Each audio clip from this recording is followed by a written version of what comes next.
Hey everyone, this is Darshan Senthil and welcome to our first post-match, post-IPL auction podcast from IPLgeek.com.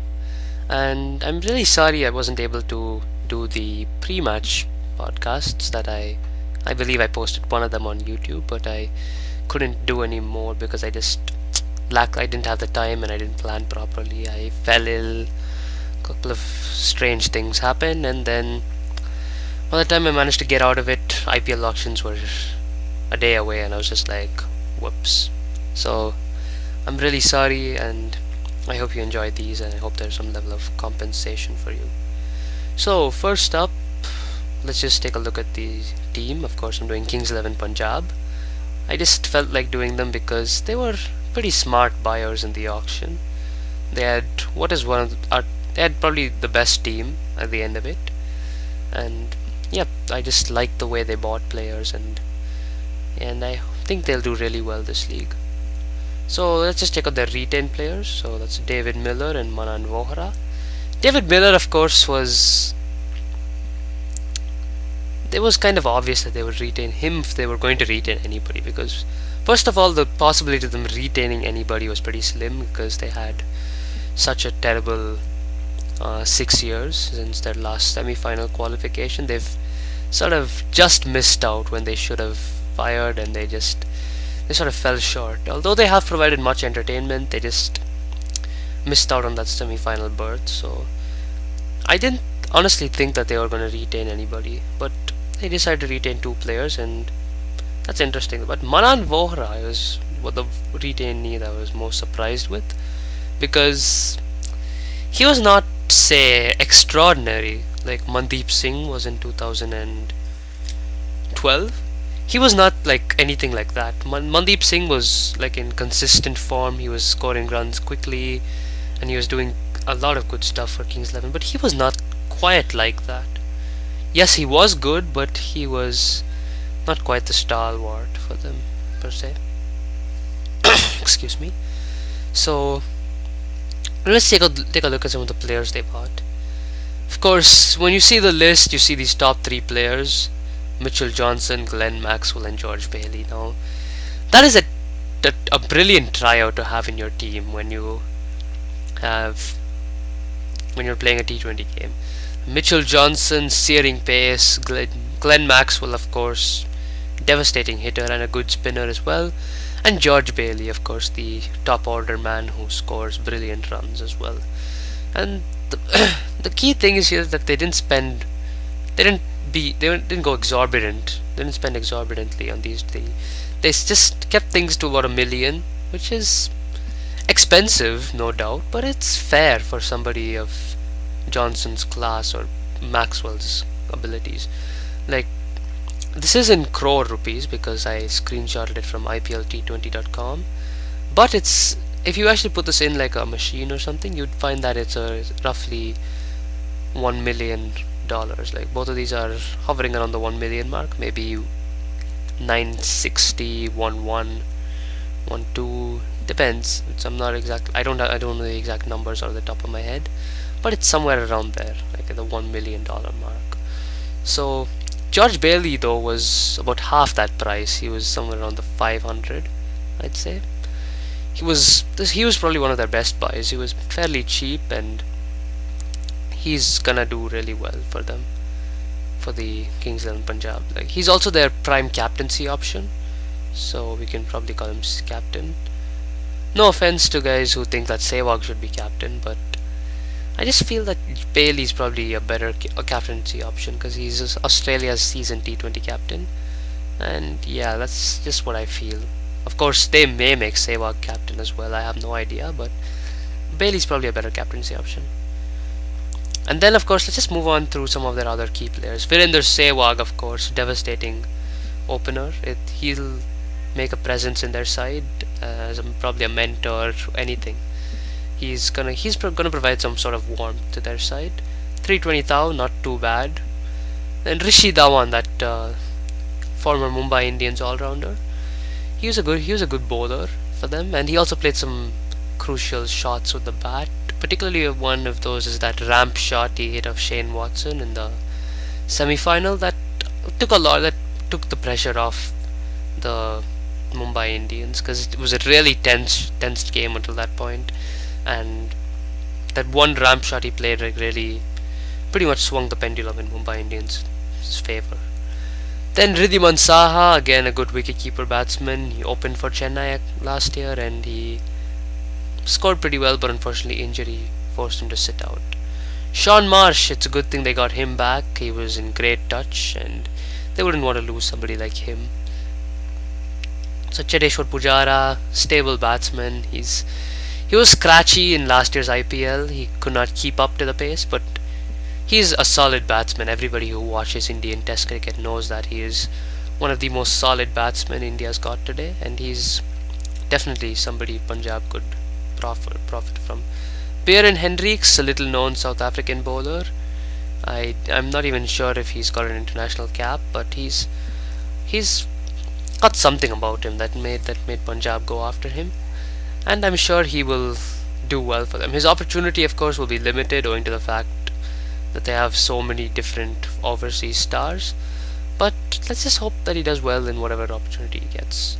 Balaji, of course, tantalizes batsmen with his variations. Not one of the fastest there is, but he uses those different types of variations to really annoy batsmen, and he was one of Kolkata's masterminds behind their victory in 2012. Tisra Pereira, I don't need to say more. Devastating hitter, excellent fast bowler. He was integral to the Sunrisers qualification last year, although he's one of those swing and miss all-rounders, but he's still known for entertaining batting. Kunkirat Man Singh, who can forget his Superman catch against Pune Warriors, and also he's a good hitter of the ball as well. Murli Karthik, experienced slow left-arm spin at their disposal now. Sandeep Sharma, he was the guy who got Kieron Pollard out 3 times in 3 balls.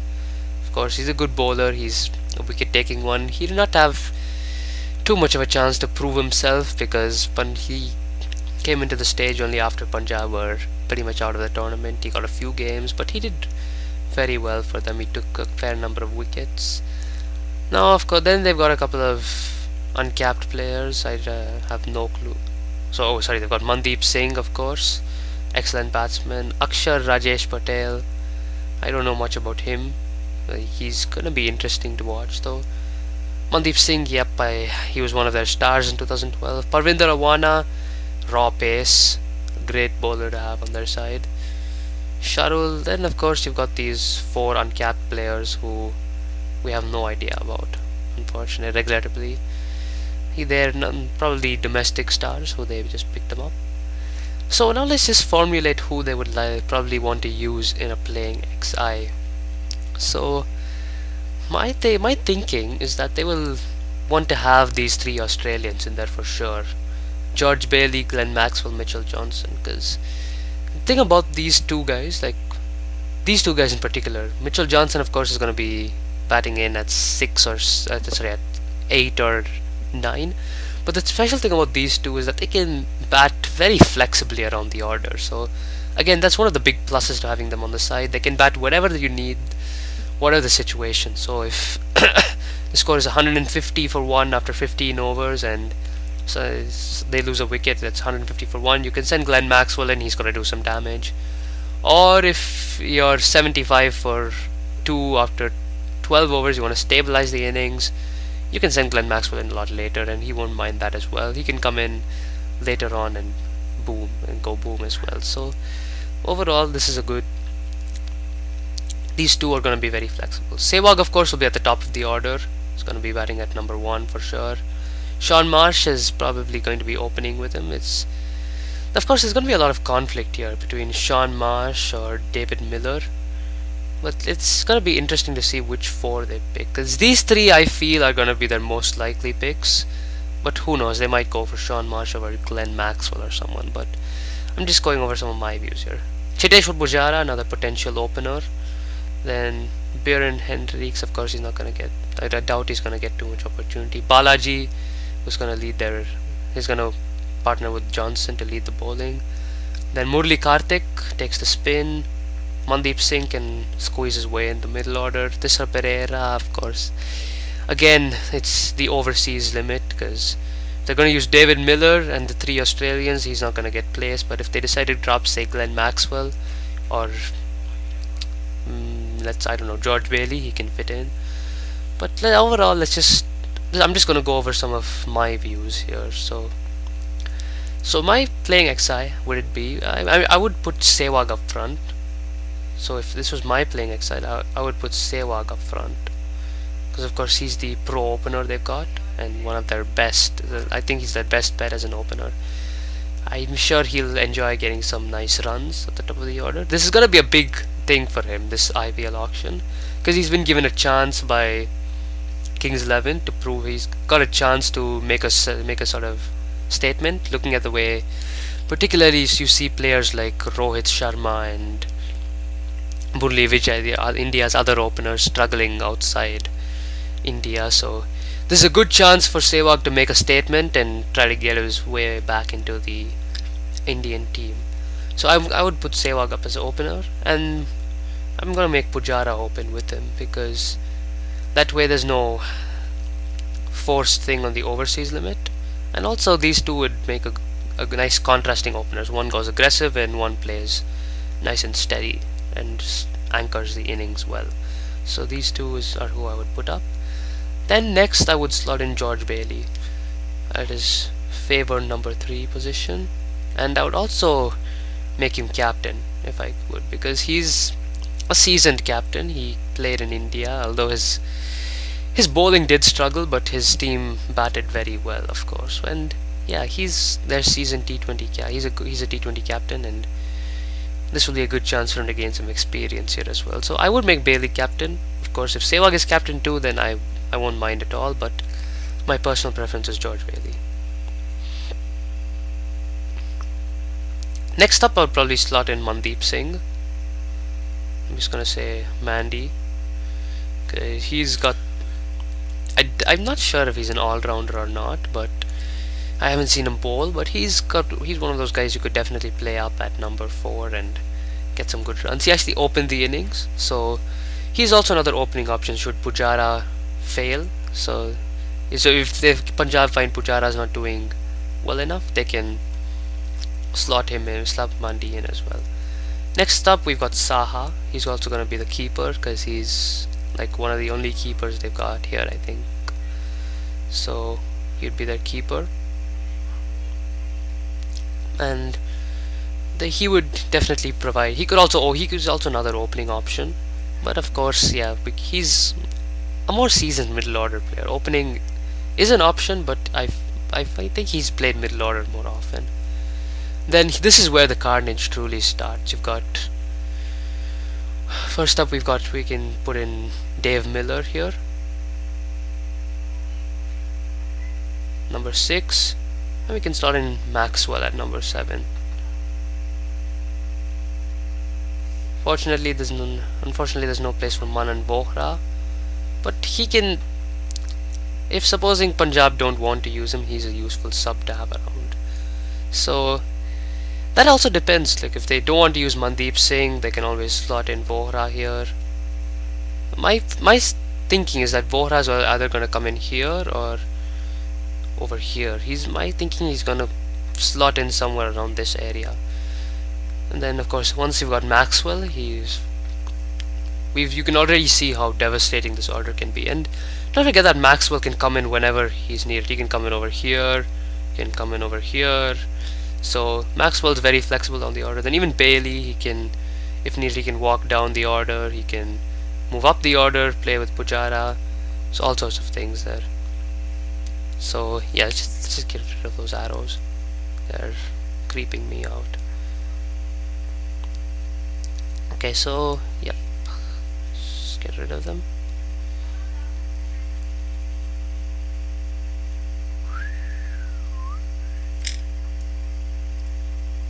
Okay, so next up, after Maxwell, I think they will play Rishi Dhawan, because they wouldn't have paid so much money for him if they weren't gonna play him that much. And I know I'm probably talking like how I probably haven't learned from the Mumbai Indians and Glenn Maxwell thing last year, but I'm just making a hypothesis. So Rishi Dhawan, he can play over here, and then Mitchell Johnson. I'm just gonna say Mitch. Got Mitch there, and then who next? There's Balaji and Murli Karthik. So Balaji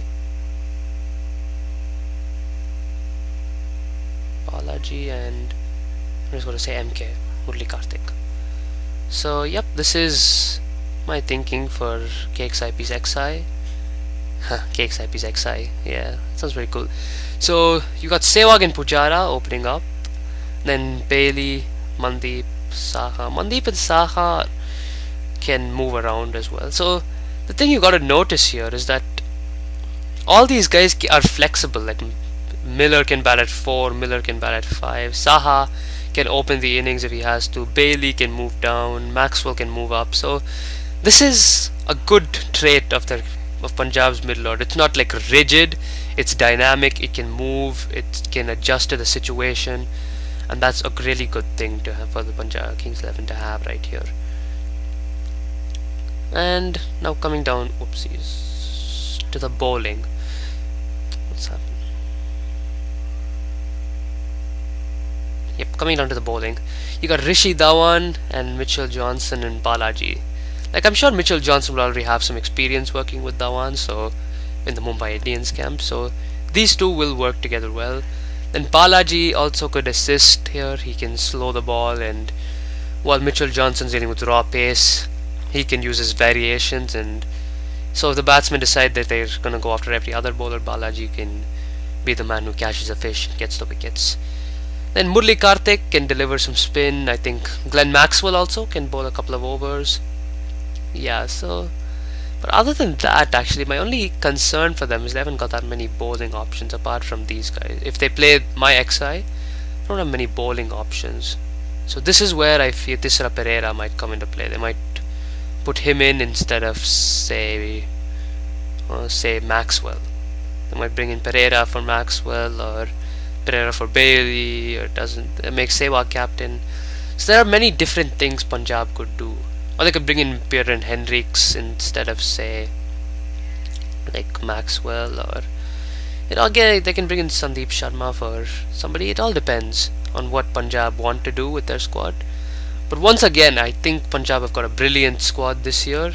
It's probably one of their best in all time, and I'm sure they have a great shot at winning this year. I think they've done a fantastic job. The auctioneers have done all they could, and yep, I'm really happy with what they've done. So yep, this is what I feel is it. And yep, that brings us to the end of this video. I thank you for watching, and I hope you can see that. I hope I make my next podcast soon. I hope I don't get delayed like last time. So thanks for watching.